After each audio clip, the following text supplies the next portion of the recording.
Bienvenida al Paraiso Verde.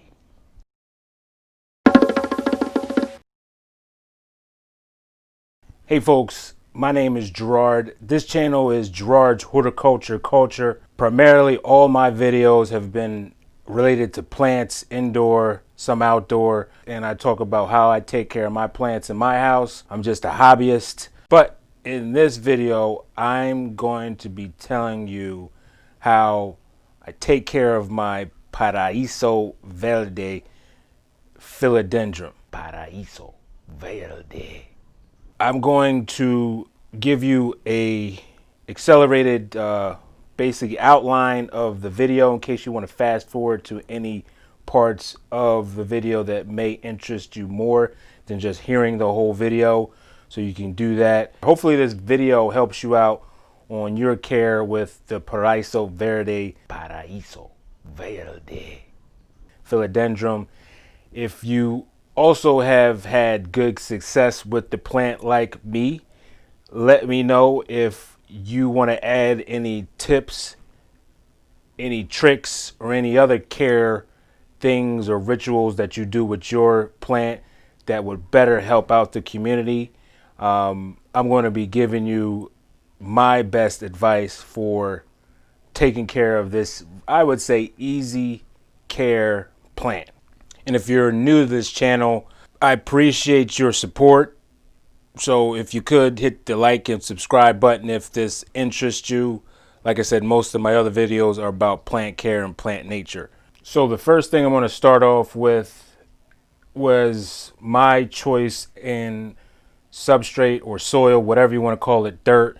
My choice of soil was a premium brand that I usually do pot most of my plants in. I also use spag peat moss that I'm starting to use a little bit more as I feel more comfortable with it. But my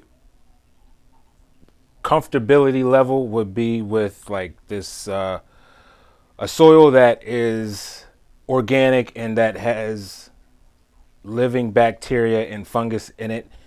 Those bacteria and fungus properties in your soil will help your plant absorb nutrients and help things break down for it so it can easily absorb nutrients so it can grow good, and or I would say just to make it look the way it's supposed to in your house, not like it's in a jungle, but it's in your house. So obviously nobody's going to be ripping it or running through it or biting on it. Well, maybe you might have some pests or something like that. But with my plant, I make sure I just have air circulation for this plant and for all of my plants.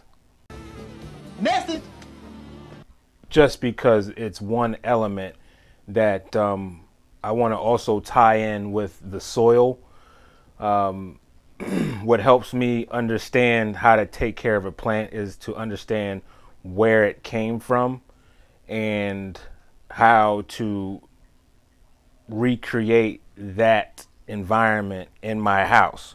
Now, everybody's house is different. I want to give you a disclaimer. These care tips may or may not help for you. It's totally, there's a lot of different variables with different houses and where you may take care of your plant. I usually keep my temperature between 68 to I'd say 72 degrees, and sometimes on these really hot days during the summer, I think my house got up to about, I would say, 75 or 80. So that's my working range with the plant. I have researched that this plant cannot thrive in temperatures lower than 50 degrees. So you definitely, if you're in a high zone, I'm in zone 7, I couldn't plant this plant outside. It wouldn't thrive. It wouldn't survive during the winter. But even so, our winters are getting milder and milder with, I believe, climate change. I still wouldn't risk it because we have touched temperatures to 30 to I think 20 degrees last year. So in the winter, my house is also dancing around 68 to 72 degrees. So like I said, if you have heat such as mine, you just might be good with the temperature range for the plant. And then let me go back on where the plant is from and where it's staged in nature. It's in a rainforest.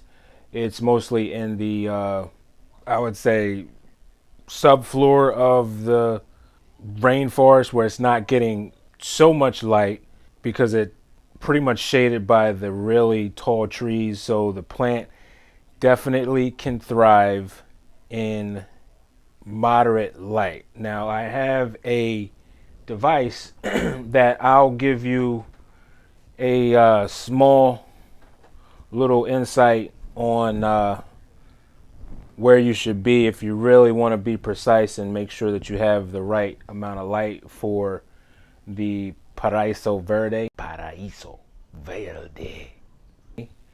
I just got this light meter in the mail, and what I've been learning is, since I do have, I think this is a great tool. It's a light meter. I'm going to put the link in the description below in case you wanted to pick one up. I got it for about, I believe it was $32, around there. I have to check my Amazon account, but I got it off of Amazon. I'll put a link in the description below about it. But this is foot candles. So I'm going to just simulate, because I used to have the plant under these lights. So these are like red and blue lights, and also have these Barina lights like right underneath.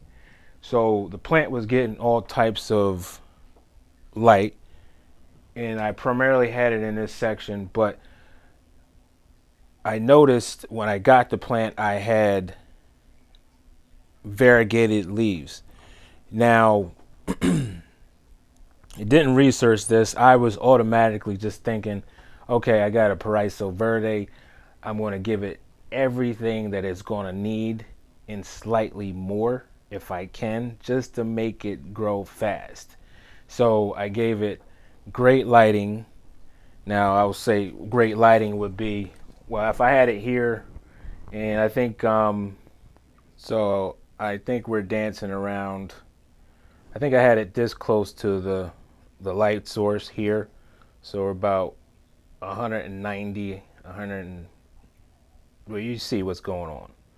The distance from the light, and then if I take it away, of course, it's going to decrease.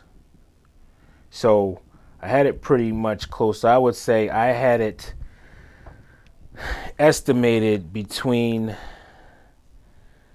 I would say, 4 inches away from the light source here. And then I also had these Barina lights that also give you a decent amount of light. And it was in this general area. So I was giving it great lighting. Like I'm saying, I was giving the plant great lighting. I want to tell you why I took it away at the end of the video. So hang on till the end. I'll give you the reason why I took it away farther from those light sources. Humidity range, I usually keep my house between 50 to 60% humidity. I use a humidifier occasionally, but I don't really need to. I have a fish tank in my house, which would also make my situation different from yours, because there's a couple differences: the windows, the lighting, the heat, all these types of things, along with the dryness of the air, the HVAC. Everything is different from when the plant is taken from nature. And then, like, say if you get it from a nursery, when you pick it up from a nursery, that's a whole different environment. Then when you bring it home, that's a whole different environment. So, like I said, see what works for you in your house. And if you can find out where you're lacking at, you can always add humidifiers and kind of bring your plants close together just to bump up your humidity, because these plants are from the jungle. They do require a certain type of humidity. But I can really say that the Paraiso Verde is a very easygoing plant. Just from my knowledge, it really hasn't drooped. It has, when the peace lily needs water, it doesn't, they flop down. My begonia escargot, it flops down when it needs water. This plant, I've let it get dry, which we'll talk about now. For the watering, I usually dig down about 2 to 3 inches down the dirt in the pot just to see if I'm getting a discoloration. If it's a little darker as I dig down, then I know I need to add more water. And usually after I see that constant color, I usually do wait 2 to 3 days just to make sure that the pot is completely dry. So that's just like one little thing that I do just to make sure I'm not overwatering my plant. I used to say like water it every week, 2 weeks, things like that. It's a routine that I'm seeing, and usually the routine may change with the season. So I don't want to tell you water it every 2 to 3 weeks, but generally it feels like I'm watering it every 2 to 3 weeks. So you might be in the same situation as me. So like I said, you can use a water meter. You can just do the method that I use, is just digging down in the dirt, make sure that everything is dry and I don't have any flakes of soil on my hand as I'm digging, because that will also be an indicator that the soil is still wet and we don't need to water it.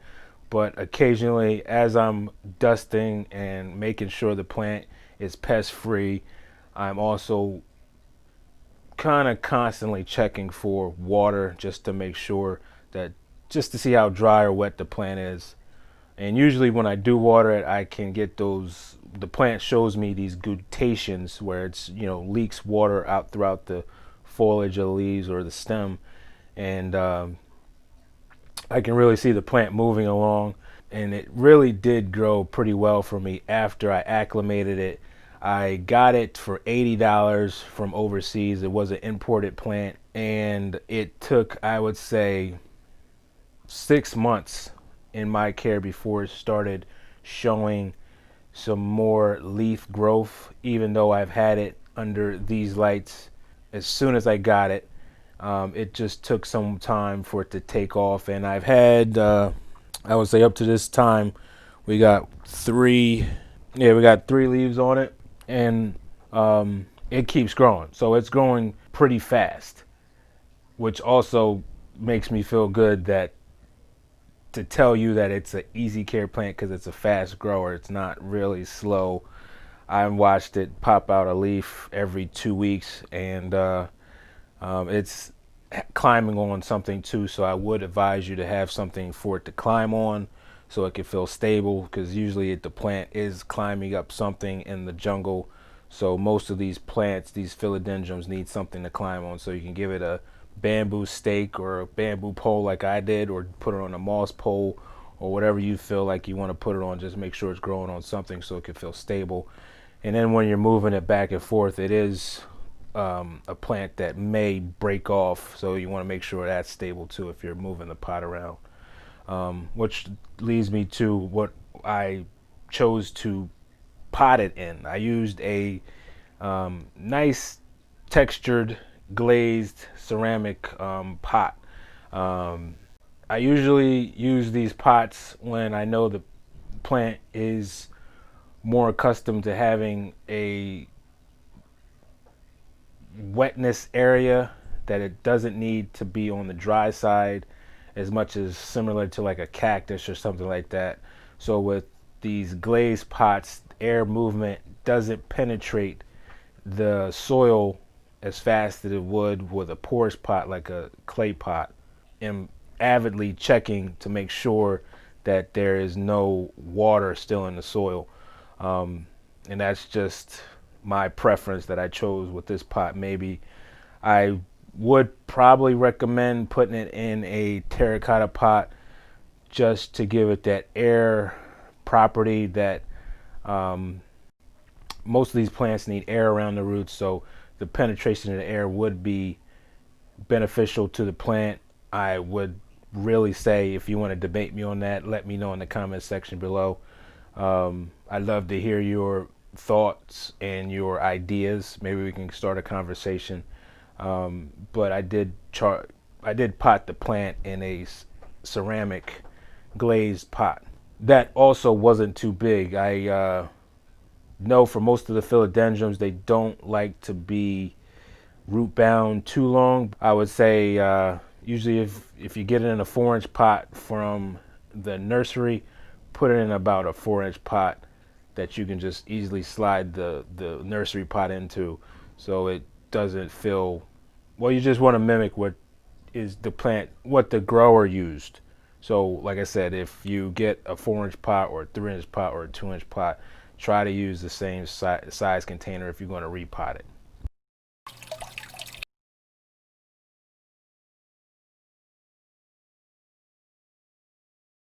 All right, now we're going to talk about fertilizing.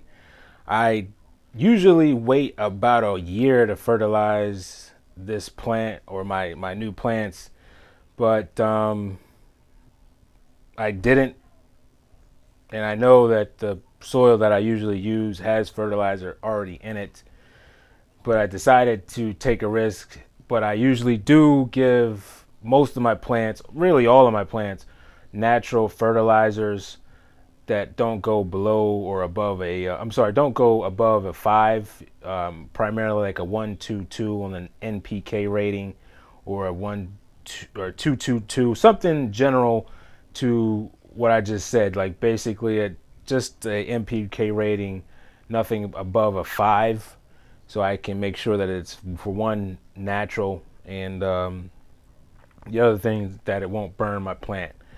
And I usually do fertilize it when I am watering my plant. I don't just fertilize it all the time, because I'm using mostly liquid fertilizers. And then I'm also using my koi water. That koi leave a lot of, I'd say, my koi fertilizing properties in my fish tank. So it's getting, I would say, a wide array of nutrients that the plant can utilize. I also usually do Epsom salt to add to the nutrients in the soil, just so it can absorb as much fertilizers and other properties in the soil, so it can just fight off infections, fight off pests, look great, shine great. And speaking of shine, I also do use neem oil to dust my leaves. Now, also, you're going to have to dust these leaves if you decide to get this plant, because it will attract dust, and that pretty much goes for the rest of all your plants. They're going to get dust on them, so dust the plants. That will also prevent you from getting pests like mites and other pests that may attract or other things that may attract pests to your plants, and you really don't want mites. So while you're looking at your plant, I also recommend that you just check the plant also for pests. That's what we're going to talk about now, because I did hear it's susceptible to mites, aphids, and mealybugs. So if you check it on the regular, you'll be able to see an early colonization of, I would say, 1 or 2 plant pests or bugs, because 1 or 2 is great, until you get to like the 30 and the 40, then it's downhill after that. So while you're looking at your plants, make sure you just pop in and lift up a couple leaves, see if you see anything. Usually you will see a pest or 2 hanging under the leaves, where it's nice and shaded and hidden. So if you have the time to admire your plant, just go through it thoroughly and make sure that it's doing great. Usually if it lapses a little bit, you will see some discoloration in the leaves. You'll see something different, spotting, whatever. All my leaves look great. I have to say, I'm proud of myself right now. They're all like fully green. There's no rips on them or anything like that. They look great, and it's climbing up this bamboo pole. And I was a little worried. So we're coming to the end of the video. We talked about humidity, soil, watering, fertilizing, humidity, cleaning the leaves, pests, and I want to stress to you also, you want to have airflow wherever you're keeping your plants. We want to have airflow. I have a ceiling fan in this room that circulates air so the plants can move up and down and bounce up and down, because they're also going to get that in the wild, and it makes them stronger, and it also prevents pests. I may have said that early in the video, but I'm a strong proponent for, or I'm a strong advocate for airflow, because it's very critical for all your plants just to get airflow on the bottom and the top of the leaves. And it's a natural thing anyway, because the jungle's not just like a cave where nothing's moving around. There's wind, there's breezes, there's tropical storms and all that jazz, and the plants thrive off of that. That helps them grow, that helps them move, and if like that's just part of things that you have to add to your home when you're taking care of this plant, the Paraiso Verde. So let me tell you about the most interesting thing that I did know or found out a little bit late in the game, which will tie back to lighting, is the variegation. The variegation has come back to me. I did some research. I said, I asked Google, I don't know if it was Google or Alexa, how to take care of the Paraiso Verde. And I also stumbled upon a website. I forgot which one it was, but it can tolerate really bright light, or I'd say in technical terms, it can tolerate, around 200-foot candles when you're keeping the plant close to the light. But if you want that, expect to get all green leaves and to lose your variegation. So you can give it great light and lose your variegation, or you can give it poor light, let's say half of what the foot candles that I just said, 200. You can give it less foot candles, and that will promote the variegation in the leaves that most likely you do want. And that's why I also am like really not on the fence. I'm really positive that this plant is a really easy care plant to take care of, because once again, it's strong. It's a strong climber. It's fast grower. The leaves look great. And now I learned that, you don't have to give it so much light, and it'll still grow great. Even though like the leaves that aren't variegated, that are right below the variegated leaf, they're huge. Which I don't know if it's like a pattern on the plant, but I'll let you know as things progress.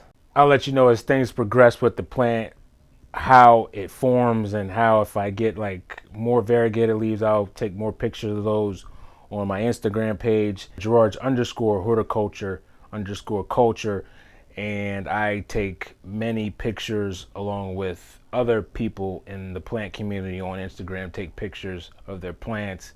I usually take pictures of the progress, the ups and the downs, just so you can see what I'm going through. So hopefully we can start a conversation and we could talk about issues that we may be struggling with, or questions that we may want to ask, and we just need to talk to someone about our plants, because we like to talk about our plants. Plants are talkable subjects that is not going to raise your blood pressure about anything, unless I guess if you get mad about someone talking or pronouncing a plant the wrong way or something like that.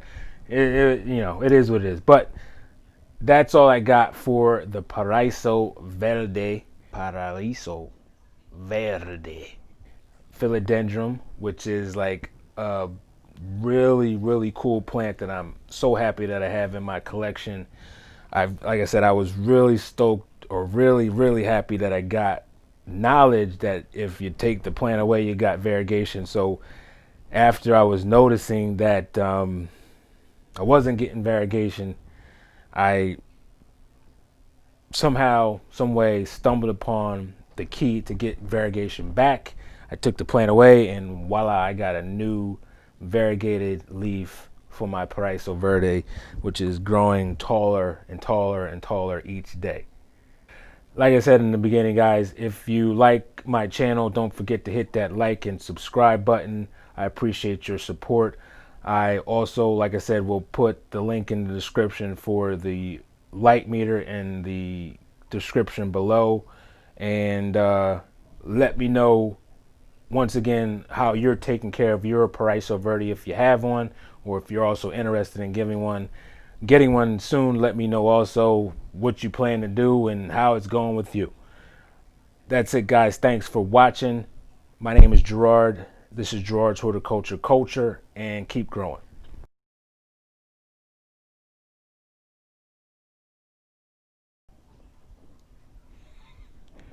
Buenanita. Bienvenida al Paraíso Verde. Bienvenida al Paraiso Verde.